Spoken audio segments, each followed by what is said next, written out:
Hi, I'm Kendall with the Rawls Group. The old African proverb, "it takes a village," illustrates the essential nature of a team approach to succession planning. Succession planning is a complex endeavor. As such, it requires leveraging the expertise of a diversity of backgrounds. Collaboration and different expert opinions provides a 360-degree approach, ensuring the possible, probable, and potential issues impacting your long-term vision are addressed. To provide insight into common questions received from business owners, we are leveraging the village of our valued strategic relationships. As you listen to this episode, you'll be able to immediately apply the key takeaways and you'll come back for more. Now we're going to focus on what do we think the other side of COVID-19 looks like? What can businesses do to prevent and mitigate this type of situation in the future? I do think, as a result of this, you are going to see some closures of restaurants. I think that, most likely those closures are going to be those restaurants that were somewhat struggling maybe before COVID.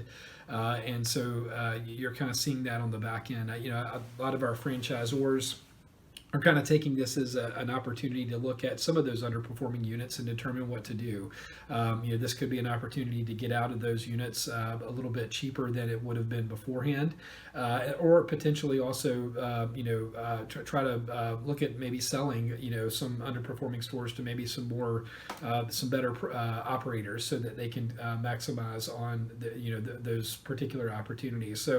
But I think at the end of the day, you will see a little bit of a reduction, in the number of restaurants. To some extent, it was probably a little saturated going into COVID, and this will definitely correct that on the back end for sure.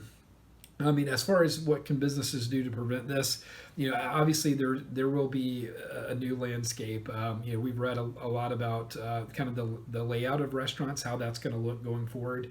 What are the kind of the safety measures that you can take to kind of help prevent potential these types of outbreaks from happening.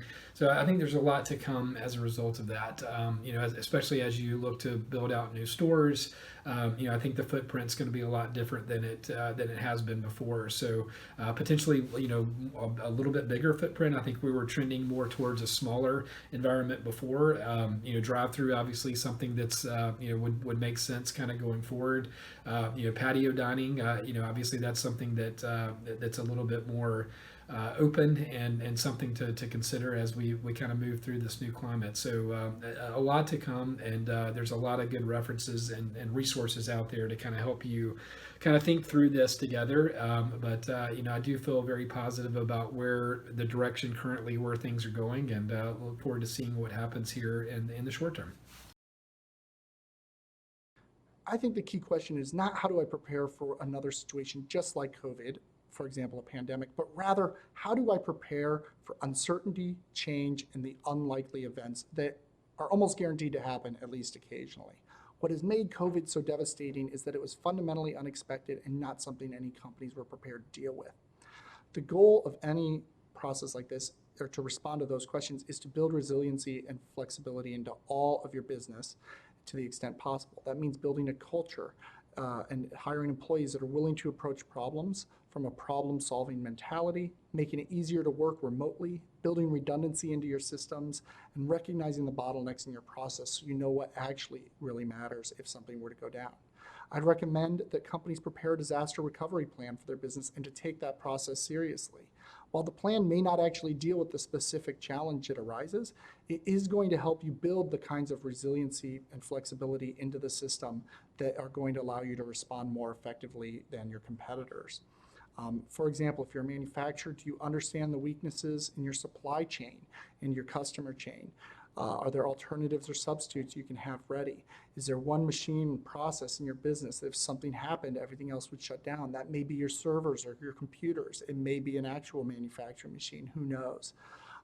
At the end of the day, the most important asset when facing these challenges tends to be having a team of employees that are ready to deal with new problems effectively and to be flexible enough to analyze and review and change any responses you have to make sure that they're being effective. You can't replace being able to think on your feet, to be able to stay calm and respond appropriately when need be. Hopefully you find this helpful, and thank you for your time. I think we've transitioned from the hope that the effects of the pandemic would be short-lived to the reality that we'll be feeling the effects for some time to come.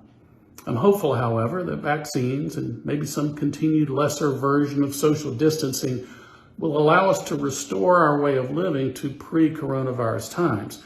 The question is, what does that look like? The most probable answer is that no one knows exactly. For the most part, states are allowing businesses to resume with new precautions in place. And for all of us, there is a responsibility to ensure the safety of employees as well as customers. For auto dealerships, this includes probably continued use of face masks, disinfecting all high-touch areas, and certainly customer vehicles. We will continue to see pickup and delivery of vehicles for service and possibly even new vehicle deliveries for test drives in some markets. In typical fashion, most dealers have taken a whatever-it-takes attitude over the past few months. Some dealers, unfortunately, are already running out of new vehicle inventory of their most popular models, hurting an already slow sales period during the pandemic.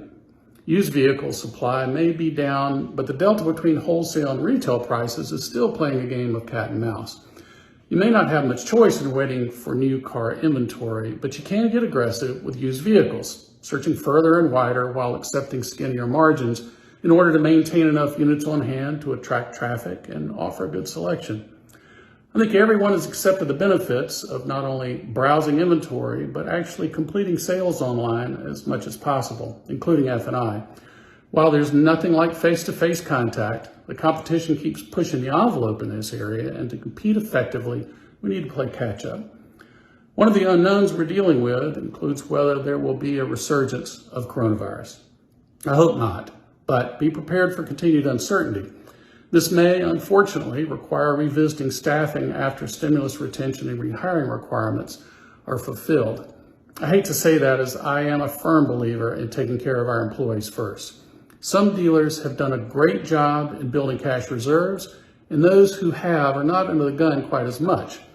But in this capital-intensive, low-margin business with the ever-present pressure of manufacturer requirements for facilities upgrades, there are some highly leveraged dealers out there.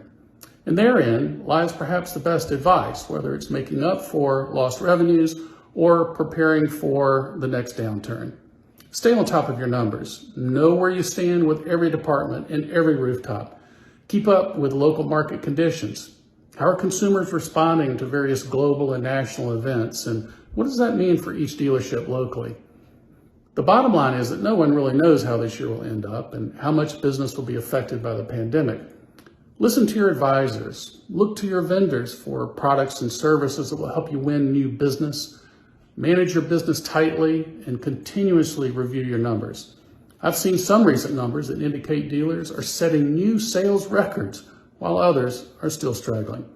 As many of my clients have reminded me, we've been through difficult times before and we'll get through this one as well. From all of us at the Rawls Group, best of continued success. Thank you to our strategic partners, The Village, for participating and sharing your perspective. Do you have a burning question you want to discuss with an expert? Feel free to submit it via the Ask an Expert link featured on the page. Continue to listen to the series now or come back later for more. Each question featured may want you to learn something new.